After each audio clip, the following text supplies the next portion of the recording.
पितृ पक्ष में आने के कारण ये अपना विशिष्ट स्थान रखती है, जिसका श्रद्धा पूर्वक पालन करने पर पूर्वजों की गति सुधर सकती है।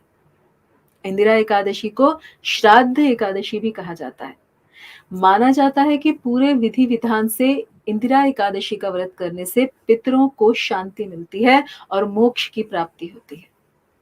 अगर किसी पाप कर्म के चलते पितृ को नरक की यातनाएं भुगतनी पड़ रही हैं, तो इस व्रत के प्रभाव से पितर को मोक्ष की प्राप्ति होती है। इस व्रत का महत्व क्या है? तो पुराणों के अनुसार इंदिरा एकादशी व्रत साधक की मृत्यु के बाद भी प्रभावित करता है। इसके प्रभाव से व्यक्ति के जातक के पितरों के दोष भी समाप्त हो जाते हैं।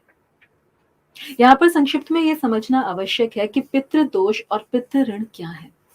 कई बार ऐसा होता है जीवन में कि हम ना तो किसी का बुरा करते हैं, ना सोचते हैं, ना कहते हैं, तो भी हमारे साथ बुरा होता है। ऐसा इसलिए क्योंकि हमारे ऊपर बहुत सारे ऋण हैं।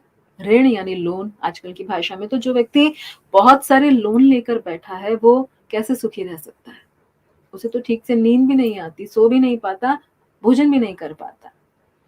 ठीक उसी तरह से हम सभी पर बहुत सारे ऋण हैं, जिनमें 3 प्रमुख हैं: देव ऋण, ऋषि ऋण और पितृ ऋण।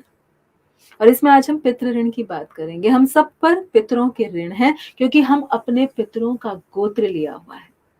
हमें ये शरीर अपने माता पिता से मिला है, उन्हें उनके माता पिता से मिला। ठीक, अब ये शरीर मिला जिससे हम सारे कार्य करते हैं, अपनी इच्छाएं पूरी करते हैं। यानी हमारे पितरों से यदि हमें ये शरीर नहीं मिलता, तो हमारा कोई अस्तित्व ही नहीं होता।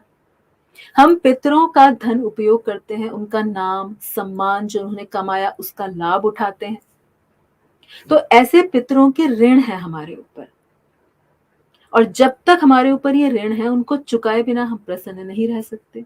इसी कारण हर वर्ष में 15 दिन पितृपक्ष का समय होता है।